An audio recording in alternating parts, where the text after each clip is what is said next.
হযরত জিবরাইল আলাইহিস সালাতু ওয়াস সালাম ইব্রাহিম আলাইহিস সালাতু ওয়াস সালামের কাছে এসে বলে, এ আল্লাহর বন্ধু খলিল, তুমি কি দেখো না তোমার সামনে আগুন জ্বালানো হচ্ছে, তোমাকে এখন ফেলে দেওয়া হবে।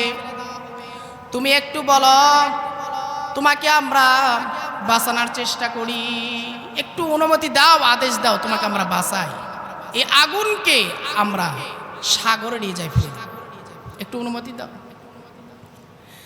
ইব্রাহিম আলাইহিস সালাতু ওয়াস সালাম হযরতে জিবরাইল আলাইহিস সালাতু ওয়াস সালামকে বললেন, ভাই আপনার সহযোগিতা আমার দরকার নাই। জিবরাইল বললেন, এই ইব্রাহিম, কার সহযোগিতা দরকার তার কাছে চাও। ইব্রাহিম আলাইহিস সালাতু ওয়াস সালাম বললেন, যার কাছ থেকে আমি সহযোগিতা চাইব সে কি আমাকে দেখে না? সে কি দেখে না আমারে? আমার প্রভু যদি আমাকে আগুনের মধ্যে ফেলে দিয়ে খুশি থাকতে পারে, আমি ইব্রাহিম একবার নয়, দুইবার নয়, 1000 বার নমরুদের আগুনের মধ্যে ঝাঁপ দিতে রাজি আছি। সুবহানাল্লাহ। আমার প্রভুকে আমাকে দেখে না, সে যদি আগুনের মধ্যে ফেলিয়ে সে রাজি আর খুশি থাকতে পারে, আমি একবার দুইবার নয়, 1000 বার নমরুদের আগুনের মধ্যে আমি ঝাঁপ দিতে রাজি আছি। এমনি তো খলিল হয় নাই, এমনি খলিল হয়েছে, পরীক্ষা দিতে হয়েছে। এক কিতাবের মধ্যে বহু আগে পড়েছিলাম যে এক ফেরেশতা আল্লাহকে বলতেছে, আল্লাহ আপনি আদম থেকে ধরে শেষ নবীর আগ পর্যন্ত কোন নবীকে খলিলুল্লাহ উপাধি দিলেন না, আপনার এই ইব্রাহিমকেই আপনি খলিল দান করলেন, তার কারণ কি? একটু আমি পরীক্ষা করতে চাই, দেখতে চাই। আল্লাহ তাআলা বললেন, যাও, যদি দেখতে চাও তো যাও, দেখো। ফেরেশতা মানুষের শুরুতে আসলেন। মানুষের শুরুতে আসার পর ইব্রাহিম আলাইহিস সালাতু ওয়াস সালাম মেরে গায়ে কোনো পোশাক নাই, কাপড় নাই, কিন্তু ইব্রাহিম আলাইহিস সালাতু ওয়াস সালামের মুখে আল্লাহর জিকির চালু আছে। এটা দেখার পর ফেরেশতা আল্লাহর শুকরিয়া আদায় করলেন, সুবহানাল্লাহ, এটা বললেন। আল্লাহর শুকরিয়া আদায় করেছেন। ইব্রাহিম আলাইহিস সালাতু ওয়াস সালাম বললেন, এ ভাই, তুমি আমার সঙ্গে আমার প্রভুর প্রশংসা করেছ, আমার পক্ষ থেকে একটা উট হাদিয়া নিয়ে যাও। সুবহানাল্লাহ বলেন। একটা উট তারে হাদিয়া দিলেন। একটা উট পাওয়ার পরে দ্বিতীয়বার আবার সুবহানাল্লাহ বলেন। সুবহানাল্লাহ বলার পর ইব্রাহিম আলাইহিস সালাতু ওয়াস সালাম দ্বিতীয়বার উট দান করলেন। আবার যখন আল্লাহর প্রশংসা করে আবার একটা উট দান করেন। যতবার মালিকের প্রশংসা করে ততবার ইব্রাহিম তার উট দান করতেছেন। করতে করতে এক পর্যায়ে উট নাই। ইব্রাহিম আলাইহিস সালাতু ওয়াস সালাম বলেন, এ ভাই, আর একবার মালিকের প্রশংসা করো না। ফেরেশতা বলেন, আমি যদি তোমার প্রভুর প্রশংসা করি তুমি কি দিবা? তোমার কাছে তো কিছু নাই, কি দিবা? কি? খলিলুল্লাহ ওই দিন জবাব দিয়েছিলেন, এরে ভাই, তুমি যদি আজকে আমাকে আমার সামনে মালিকের প্রশংসা আদায় করো, তাহলে আমি যে তোমাকে উট দান করলাম, এই উটের একটা রাখাল দরকার, আমি রাখাল হয়ে যাব। সুবহানাল্লাহ। ইব্রাহিম আলাইহিস সালামের পর থেকে ধরে আমরা যে সিস্টেমে কোরবানি করি, ইব্রাহিম আলাইহিস সালামের পূর্বে যে সমস্ত নবী, রসুল, পয়গম্বর এসেছেন, তারা আমাদের মতো কোরবানি করতেন না। তবে সকল নবী, সকল রসুলেরাই কোরবানি করেছেন। তো আমরা এই কোরবানির বিষয়ে আলোচনা করব। তার আগে আমাদের সামনেই বৃহস্পতিবারেই মনে হয় ঈদুল আজহা। এই বছর আমরা আর ঈদুল আজহার আগে যে জুমা, এই জুমা আর আমরা পাচ্ছি না। আল্লাহ রাব্বুল আলামিন যদি হায়াতে রিজিকে রাখেন তো আমরা সামনে বছর ঈদুল আজহার আগে যে জুমা আজকের বার আমরা পাব, যদি আমাদের রিজিকে না থাকে তো আমরা পাব না। তো কুরবানি, এই কুরবানিটা কি? রাসূলুল্লাহ সাল্লাল্লাহু আলাইহি ওয়াসাল্লামকে সাহাবায়ে কেরাম জিজ্ঞাসা করলেন, ক্বালা আসহাবু রাসূলুল্লাহ সাল্লাল্লাহু আলাইহি ওয়াসাল্লাম মা আদহিয়া, ইয়া রাসূলুল্লাহ কুরবানি কি? তো আল্লাহ রাসূল সাল্লাল্লাহু আলাইহি ওয়াসাল্লাম বললেন, ক্বালা সুন্নাতু আবিকুম ইব্রাহিম। সাহাবায়ে কেরামদের প্রশ্নের উত্তরে রাসূলুল্লাহ সাল্লাল্লাহু আলাইহি ওয়াসাল্লাম বললেন, কুরবানি হচ্ছে তোমাদের পিতা ইব্রাহিম আলাইহিস সালাতু ওয়াস সালামের আদর্শ সুন্নাহ। সুবহানাল্লাহ। তাহলে এখানে সাহাবায়ে কেরাম প্রশ্ন করতে পারতেন, ইয়া রাসূলুল্লাহ, ইয়া হাবিবাল্লাহ, যদি ইব্রাহিম আলাইহিস সালাতু ওয়াস সালামের সুন্নাহ হয়ে থাকে, আদর্শ হয়ে থাকে, তো আপনার সুন্নাহ আদর্শ না? করতে পারতেন, করেন নাই কেন? যে আমাদের বাবা ইব্রাহিম আলাইহিস সালাতু ওয়াস সালামের সুন্নাহ আদর্শ মানে আমার আপনার নবীরও সুন্নাহ আদর্শ। সুবহানাল্লাহ। এখন আসেন, কুরবানির মূল উদ্দেশ্যটা কি? যে আমরা কুরবানি করি, এই কুরবানির উদ্দেশ্যটা কি? মানুষ দেখানোর জন্য কি আমরা কুরবানি করি, না গোশত খাওয়ার জন্য, মাংস খাওয়ার জন্য? উদ্দেশ্যটা কি? কুরবানির মূল উদ্দেশ্য হচ্ছে নিজের ভিতরে যে পশুটা আছে, এই নিজের ভিতরে পশুটাকে জবাহ করা। বনের পশুর মাধ্যমে কুরবানি নয়, নিজের ভিতরে যে পশুত্ব ভাব আছে, এই পশুত্ব ভাব বনের পশুর উপর দিয়ে জবাহ করা, মানে নিজের ভিতরে যে পশুত্ব ভাব আছে এটা দূর করে দেওয়া।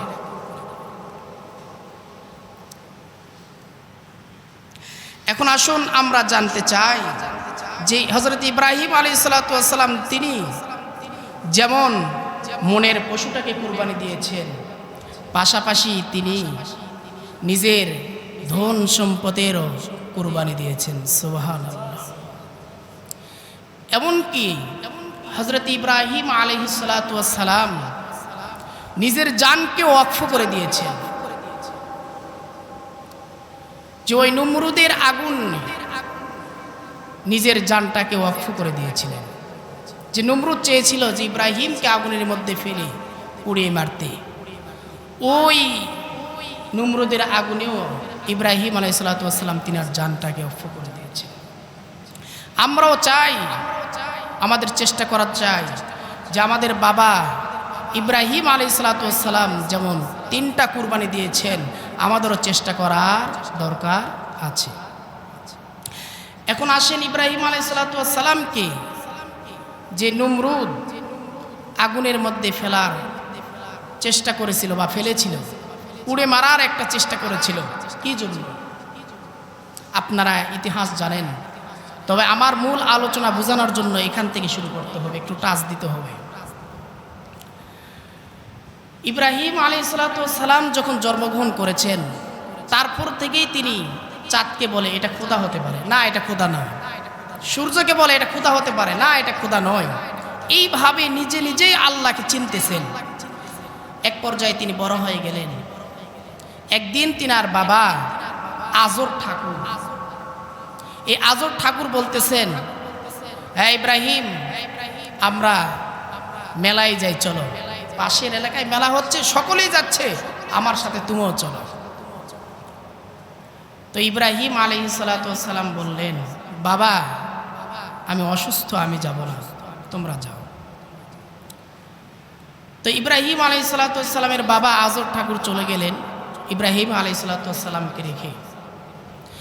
এইদিকে ইব্রাহিম আলাইহিস সালাতু ওয়াস সালাম সুযোগ পেয়ে মন্দিরে ঢুকে যে একটা কুড়াল নিছে, নেওয়ার পরে যে ছোট খোদাগুলো আছে, খোদাগুলোরে ধরে বারে বুড়ে হাড্ডি হুড্ডি সব, হাত পা সব কিছু আলাদা করে রাখছে। রাখার পরে কুড়ালটা বড় খোদার কাঁধের উপর দিয়ে বাড়িতে চলে আসছে, শুয়ে আছে। আজর ঠাকুর বিকাল বেলায় এসে মন্দিরে ঢুকে দেখে হাই সর্বনাশ, আমাদের খোদার হাতও নাই, পাও নাই, মাথাও নাই, সব আলাদা। এই করলো কে রে? এটা ইব্রাহিমের কাজ। ইব্রাহিম, জি বাবা, এই আমাদের খোদার হাত পা এগুলো কই, কে ভাঙলো? ইব্রাহিম আলাইহিস সালাম সেই দিন হেকমতে জবাব দিয়েছিলেন, বাবা আমারে আপনি জিজ্ঞান কেন? ওই যে আপনাদের বড় খোদা, তার উপরে কুড়াল আছে, আমার মনে হয় ছোট খোদারা একজন আর একজনের সাথে মারামারি লাগছে, গুন্ডগোল লাগছে, ফ্যাসাদ লাগছে, এই জন্য বড় খোদা কুড়াল দিয়ে সাইজ করে বলছে, ধুমধারাক্কা সাইজ করে বলছে।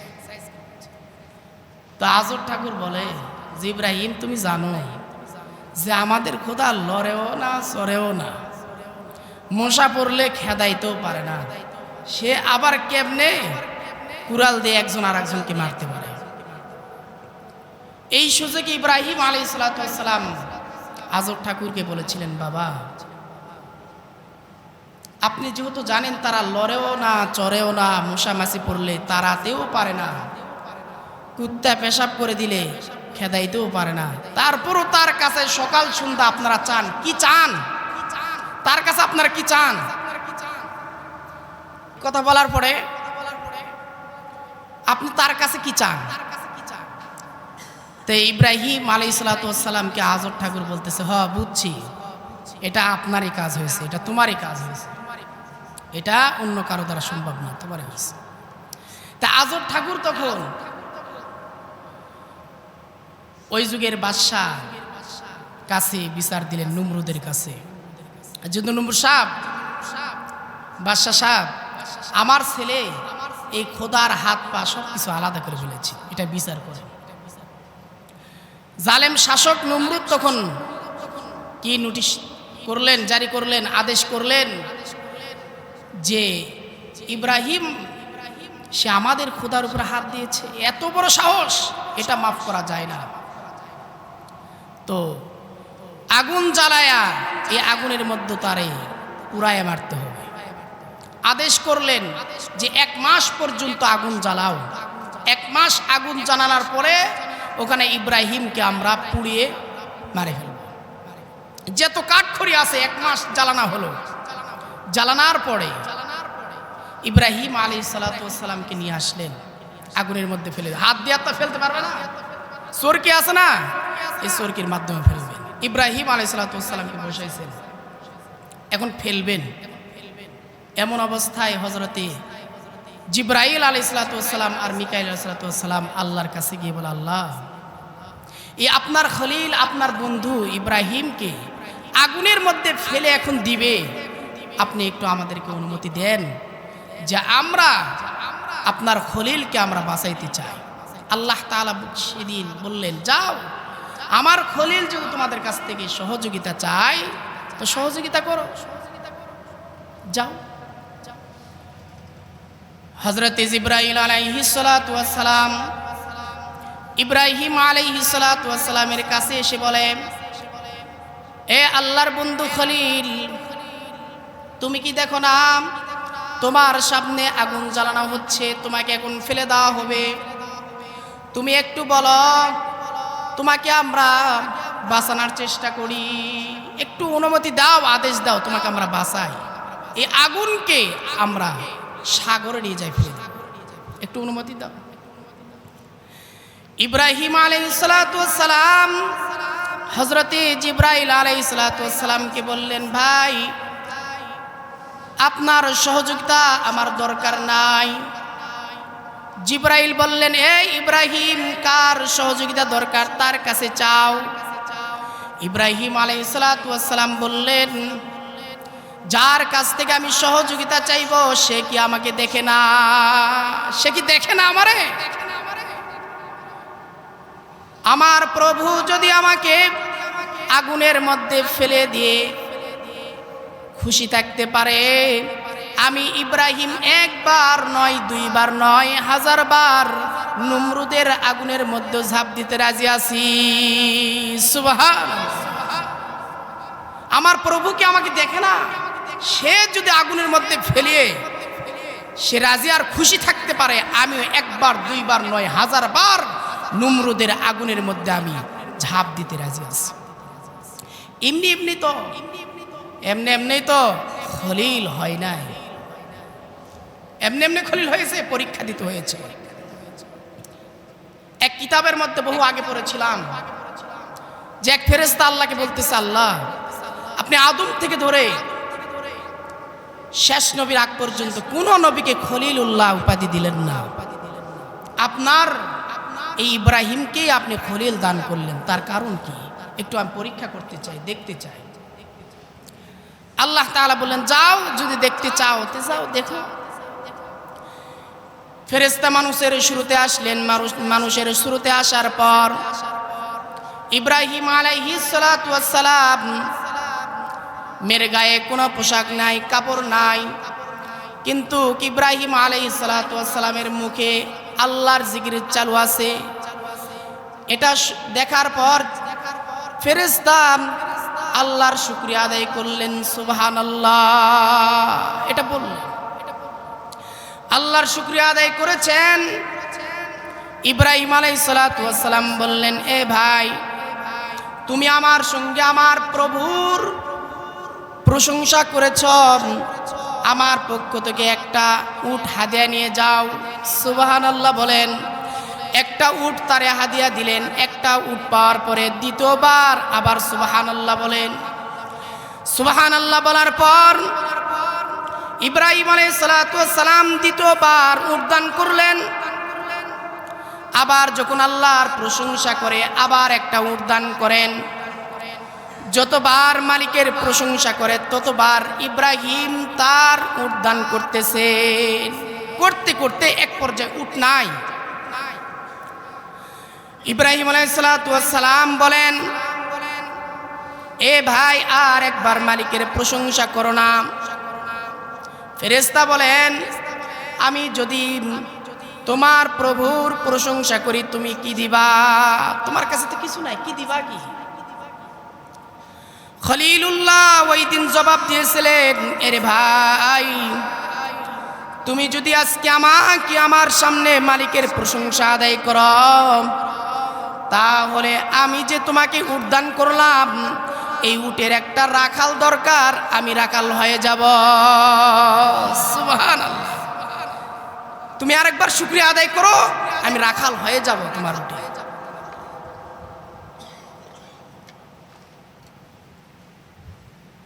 কেমন পাগল বলে, কেমন পাগল পারা ইব্রাহিম আলাইহিস সালাতু ওয়াস সালাম আল্লাহর ছিলেন, যে আরেকবার তুমি আমার প্রভুর প্রশংসা করো, তো তোমাকে যে উটগুলো দিয়েছি এই উটের গোলাম আমি হয়ে যাব, রাখাল হয়ে যাব। সুবহানাল্লাহ। এমনি আল্লাহ তাআলা তারে খলিল উপাধি দেন নাই। জিবরাইল আলাইহিস সালাতু ওয়াস সালাম ইব্রাহিম আলাইহিস সালাতু ওয়াস সালামকে বললেন, তুমি যার কাছ থেকে সহযোগিতা নিবা তার কাছে একটু বলো। ইব্রাহিম বললেন, তার কাছে সহযোগিতা চাইবো, সে কি আমারে দেখে না? সে যদি আমারে নমরুদের আগুনের মধ্যে ফেলায়া খুশি থাকতে চায়, আমি ইব্রাহিম একবার নয় হাজার বার নমরুদের আগুনে ঝাঁপ দিতে রাজি আছি। সুবহানাল্লাহ বলেছিলেন। এখন নমরুদের আর একটা এলান জারি হলো, কি? যে ইব্রাহিমকে উলঙ্গ করে আগুনের মধ্যে ফেলতে হবে। এই হুকুম জারি হওয়ার পর এটা কে করবে? জালেম নমরুদের সাহস নাই যে ইব্রাহিমের পোশাক খুলবে। কে খুলবে? নিজের বাবা আজর ঠাকুর এসে ইব্রাহিম আলাইহিস সালাতু ওয়াস সালামের গায়ের পোশাক খুলতেছে। আল্লাহ রাব্বুল আলামিন জিবরাইলকে বললেন, জিবরাইল যাও, আমার বন্ধু, আমার খলিল, আমার হাবিব ইব্রাহিম আলাইহিস সালাতু ওয়াস সালামের গায়ে থেকে পোশাক খোলার আগে আগে জান্নাতে পোশাক পরিয়ে দাও। সুবহান। জান্নাতের পোশাক পরিয়ে দাও। খোলার পরে আগুনের মধ্যে নিক্ষেপ করলেন।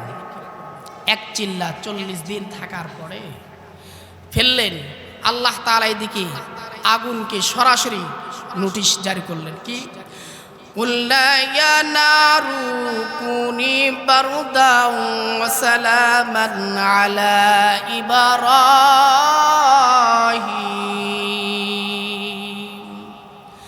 আল্লাহ রাব্বুল আলামিন বললেন, এ আগুন, তুমি আমার বন্ধু, আমার খলিল ইব্রাহিমের জন্য শীতল হয়ে যাও। বারদাও ওয়া সালামান আলা ইব্রাহিম, ইব্রাহিমের জন্য শীতল হয়ে যাও। সুবহানাল্লাহ। সঙ্গে সঙ্গে আগুনকে অর্ডার করলেন। তো ইব্রাহিম আলাইহিস সালাম ওই পরীক্ষার মধ্যে পাশ করেছেন 100তে 100। তো ইব্রাহিম আলাইহিস সালাম পাশ করার পরে নমরুদ 40 দিন পর নিয়ে আসার পরে ইব্রাহিম আলাইহিস সালাম আর নিজ দেশে থাকতে চায় না। যে দেশে আমার বাবা নিজ পিতাই আমাকে উলঙ্গ করে আগুনের মধ্যে ফেলতে চায়, এই দেশে থাকার চেয়ে না থাকাটাই অনেক ভালো। তিনি তখন রওনা দিলেন মিশরের দিকে, মনে ব্যথা নিয়ে রওনা দিলেন। এখানে আরো অনেক কাহিনী আছে, ঘটনা আছে। মিশরে গিয়ে বিবাহ শাদী করলেন। করার পরে বাবা হয়, বাচ্চা হয় না, ছেলে মেয়ে হয় না। বৃদ্ধ বয়স, চুলদাড়ি পাকে গেছে। এইদিকে আরেকটা পরীক্ষা শুরু হয়ে গেল। চুলদাড়ি পাকে গেছে। মুফাসসিরে কেরাম বলেন যে তখন ইব্রাহিম আলাইহিস সালামের বয়স ছিলেন 120 বছর। আবার কেউ কেউ বলেন 82 বছর। তার মানে চুলদাড়ি সব পাকে গেছে, বাচ্চা হওয়ার সম্ভাবনা নেই। তখন ইব্রাহিম আলাইহিস সালাম আল্লাহর কাছে দোয়া করেছেন, আল্লাহ আমাকে একটা নেককার সন্তান দান করেন। সন্তানের তো দরকার আছে, আল্লাহর কাছে দোয়া করে, আল্লাহ আমাকে একটা নেককার সন্তান দান করেন। কি আল্লাহ তাআলার কাছে দোয়া করছেন, রব্বি হাবলি মিনাস সালিহিন, আল্লাহ আমাকে একটা নেককার সন্তান দান করেন। আল্লাহ তাআলা তার দোয়া কবুল করলেন। আর আমাদের বাবা আমাদের শিক্ষা দিয়েছেন, যদি তুমি সন্তান চাও, যা চাবা মালিকের কাছে চাও, মাজারে গিয়ে চাও না, ভণ্ড কোনো দরবারে গিয়ে চাও না। আমরা কি করি? মাজারে গিয়ে চাই, বাবার দরবারে গিয়ে চাই। একতারা দুই তারা নিজে থাকে, মাথায় জট বেঁধেছে, ল্যাংটা পীরের কাছে গিয়ে বলে যে বাবা আমার জন্য একটু দোয়া করেন, সন্তান যেন আল্লাহ দেয়, একটু আমার জন্য দোয়া করেন, সন্তান দেন, দোয়া করে। আমাদের দেশে পীরের তো অভাব নাই। যারা ন্যাংটা পীর, গায়ে কিছু নাই, এরাও পীর। মুখে দাড়ি নাই, এরাও পীর। একতারা দুই তারা মহিলা পুরুষ সকলে মিলে নাচানাচি করে, গান বাদ্য করে, এরাও পীর। ওমা, এটা কোন কথা? এ ভাই, আমি পীরের বিরোধিতা করি না। আমি পীর সাহেব হুজুরের মাদ্রাসায় পড়েছি, কারি ইব্রাহিম সাহেবের মাদ্রাসায় পড়েছি। আপনারা জানেন চরমোনাই পীর সাহেব হুজুর ইসহাক রহমাতুল্লাহ আলাইহি তিনি খেলাফত নিয়েছেন কারি ইব্রাহিম সাহেব রহমাতুল্লাহ আলাইহির কাছ থেকে। ওই কারি ইব্রাহিম সাহেবের মাদ্রাসা, হুজুরের মাদ্রাসায় আমি পড়েছি দীর্ঘ 4 বছর। আমি জানি হক্কানি আলিমদের বিরুদ্ধে আমি কথা বলতেছি না। যার গায়ে কিচ্ছু নাই সেও পীর। বেটা বেটি নাচানাচি করে, একতারা দুই তারা নে, তার কাছেও আমরা যাই দোয়া চাই, সেও পীর। সাবধান, তাদের কাছে যাওয়া যাবে না। তো আল্লাহ তাআলা কি করলেন? আল্লাহর কাছে দোয়া করছেন, রব্বি হাবলি মিনাস সালিহিন, আল্লাহ আমাকে একটা নেককার সন্তান দান করেন না। আল্লাহ তাআলা দোয়া কবুল করেছেন। আল্লাহ কি বলেন? ফাবাশশারনাহু বিগুলামিন হালিম। আল্লাহ তাআলা বলছেন, হে ইব্রাহিম, আমি তোমাকে সহনশীল একটা পুত্র দান করব। সুবহানাল্লাহ, আমি তোমাকে সহনশীল একটা পুত্র দান করব। এখানে আল্লাহ তাআলা তাকে একটা পুত্র সন্তান দান করলেন।